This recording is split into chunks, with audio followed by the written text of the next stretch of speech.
সহজতে পোৱা বস্তু বেছি দিনলৈ টিকি নাথাকে, কিন্তু যি বস্তু বেছি দিন টিকি থাকে সেই বস্তু কেতিয়াও সহজতে পোৱা নাযায়। আনৰ মুখৰ পৰা শুনা কথা তৎক্ষণাৎ বিশ্বাস নকৰাই ভাল, কাৰণ সত্যৰ তুলনাত মিছা কথাৰ প্ৰচাৰ বেছি।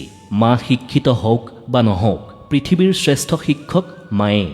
বন্ধুত্বৰ মাজেৰে খঙক জয় কৰিব পাৰি, শান্ত স্বভাৱেৰে দুষ্টক দমন কৰিব পাৰি, আৰু সত্যৰে মিছাক জয় কৰিব পাৰি। কোনোবাই যদি আপোনাক অন্ধভাৱে বিশ্বাস কৰে, তেওঁক কেতিয়াও কষ্ট নিদিব, কাৰণ বিশ্বাস হেৰাই গ'লে মানুহৰ জীয়াই থকাৰ ইচ্ছাও হেৰাই যায়।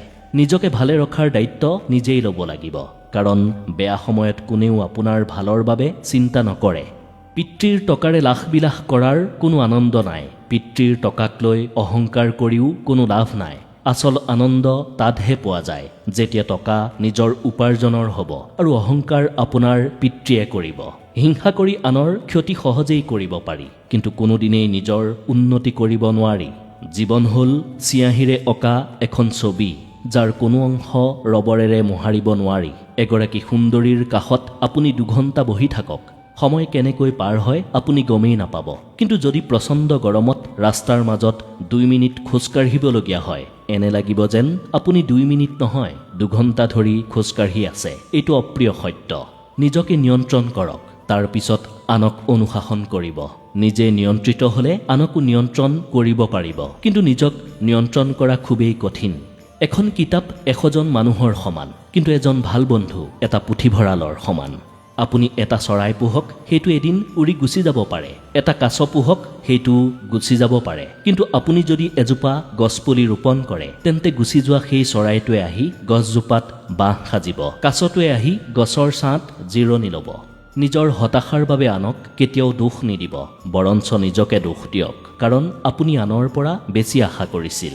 জীৱন যুঁজত সকলো সময়তে শক্তিশালী মানুহেই জয়ী নহয়, সেইজনৰহে জয় হয় যি ভাবে যে মই জিকিব পাৰিম। কাৰো ওচৰত নিজৰ গুণ বখনাৰ প্ৰয়োজন নাই, কাৰণ যি আপোনাক ভাল পাব তেওঁৰ এইবোৰৰ প্ৰয়োজন নাই, আৰু যি আপোনাক ঘৃণা কৰিব সেইজনেও এইবোৰ বিশ্বাস নকৰে। অকলশৰীয়াকৈ আগবাঢ়িলে আপুনি যি শিকিব, পৃথিৱীৰ কোনো ভাল কিতাপে সেই শিক্ষা আপোনাক দিব নোৱাৰে। কাৰোবাক ভাল পালে এনেকৈ ভাল পাওক, যাতে তেওঁ কষ্ট পালে প্ৰথমে আপোনাকেই বিচাৰে। ভাগ্য বুলি এই সংসাৰত একোৱেই নাই, যি আছে সেয়া কেৱল কৰ্মৰ ফল, যি ফল প্ৰত্যেকৰে চেষ্টা আৰু যত্নৰ ওপৰত নিৰ্ভৰ কৰে। সম্পৰ্ক হ'ল বিদ্যুতৰ তাঁৰ সংযোগৰ দৰে, যদি ভুলভাৱে সংযোগ কৰা হয় তেন্তে গোটেই জীৱনত চক দিব, আৰু যদি সঠিকভাৱে সংযোগ কৰা হয় গোটেই জীৱন পোহৰাই তুলিব। কোনোবাই যদি অৱহেলা কৰে, দোষ তেওঁৰ নহয়, দোষ আপোনাৰ, কাৰণ আপুনি তেওঁৰ পৰা বেছি আশা কৰিছিল। এই যুদ্ধত জয় হোৱাটো খুবেই অসম্ভৱ, যি যুদ্ধত আপোন মানুহবোৰ শত্ৰুপক্ষৰ দালাল হয়। গোটেই পৃথিৱীখনতে বিচাৰক সেই মানুহজনক, যি আপোনাৰ আবেগ আৰু ভাল পোৱাৰ উপযোগী। বিচাৰি পাব জানো? কেতিয়াও নাপায়। মনত ৰাখিব, আপোনাৰ আবেগ আৰু ভাল পোৱাৰ সকলোতকৈ উপযুক্ত ব্যক্তি আপুনি নিজেই। মানুহৰ গোটেই জীৱনটো হৈছে এটা সৰল অংক, যিমানেই সময় বাগৰিব সিমানেই আমি তাৰ সমাধানৰ দিশে আগবাঢ়ি যাম। যদি আপুনি বহুত বেছি সফলতা অৰ্জন কৰিব বিচাৰে, তেন্তে ব্যৰ্থ হোৱাৰ বাবেও সাজু হওক, কাৰণ বাৰে বাৰে ব্যৰ্থ হোৱাৰ পিছতহে নিজৰ দুৰ্বলতা বুজা যায়, আৰু দুৰ্বলতাৰ সমাধান কৰিব পাৰিলেই ডাঙৰ সফলতা অৰ্জন কৰিব পৰা যায়।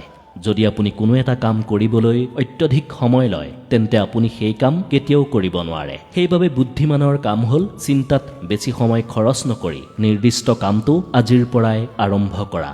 আমাৰ সকলোতকৈ ডাঙৰ দুৰ্বলতা হৈছে কোনো এটা কাম কৰাৰ আগতেই আমি হাৰ মানি লওঁ। সফল হোৱাৰ সকলোতকৈ ভাল উপায় হৈছে ব্যৰ্থতাৰ পিছত পুনৰ চেষ্টা কৰা। জীৱনত আগবাঢ়িবলৈ ৰাস্তা দুটা, হয় আপুনি আশে-পাশে যি হৈ আছে সেয়া মানি চলক, নহ'লে সেয়া পৰিৱৰ্তন কৰিবলৈ থিয় দিয়ক। কাৰোবাৰ পচন্দৰ হোৱাটো খুবেই সহজ, কিন্তু গোটেই জীৱন তেওঁৰ পচন্দৰ হৈ থাকিব পৰাটো খুবেই কঠিন। কোন কাষত থাকিব, কোন কাষত নাথাকে সেয়া প্ৰতিশ্ৰুতিৰ ওপৰত নিৰ্ভৰ নকৰে, বেয়া আৰু জটিল পৰিস্থিতিয়ে সেয়া প্ৰমাণ দিয়ে। ভাল কিতাপ আৰু ভাল মানুহক সহজেই বুজিব নোৱাৰি, ভালদৰে জানিব লাগিব, পঢ়িব লাগিব, তেতিয়াহে ভালদৰে বুজিব পাৰিব। এটা চাকিৰে হাজাৰটা চাকি জ্বলালেও সেই চাকিটোৰ পোহৰ কমি নাযায়। ঠিক সেইদৰে সুখবোৰ সকলোৰে সৈতে বিলাই দিলেও সেই সুখ কমি নাযায়, বৰঞ্চ বাঢ়িহে যায়।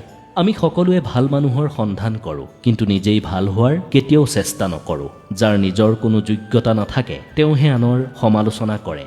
সঁচা অৰ্থত ভাল পোৱা মানুহবোৰ বহুত বেছি অসহায় হয়। বাৰে বাৰে লাঞ্ছনা অৱহেলা পোৱাৰ পিছতো সেইজনৰ ওচৰতে পৰি থাকে। ভুলতো কেতিয়াও ঘনে ঘনে আত্মীয়ৰ ঘৰলৈ নাযাব। আপুনি সহজলভ্য নহয়, সেয়া সদায় মনত ৰাখিব। তেতিয়াহে আপুনি সন্মান পাব। নিমন্ত্ৰণ জনালেও 3জন মানুহৰ ঘৰলৈ কেতিয়াও নাযাব। 1. যি খাবলৈ দি হেকান পাৰে, অৰ্থাৎ আপুনি যে তেওঁৰ ঘৰত কিবা খাইছিল বা তেওঁৰ পৰা কিবা লৈছিল সেয়া বেলেগৰ আগত কৈ ফুৰে। 2. যিজনে অসৎ উপায়েৰে ধন আহৰণ কৰে, তেওঁৰ ঘৰতো ভৰি নিদিব। 3. সেইজনৰ ঘৰলৈ মাতিলেও নাযাব যি মুখৰ আগত প্ৰশংসা কৰি আনৰ আগত বদনাম গায়। কথাখিনি যদি ভাল লাগিল তেন্তে এটা লাইক আৰু শ্বেয়াৰ অৱশ্যেই কৰিব। লগতে কমেণ্টত আপোনাৰ অনুভৱ প্ৰকাশ কৰিব।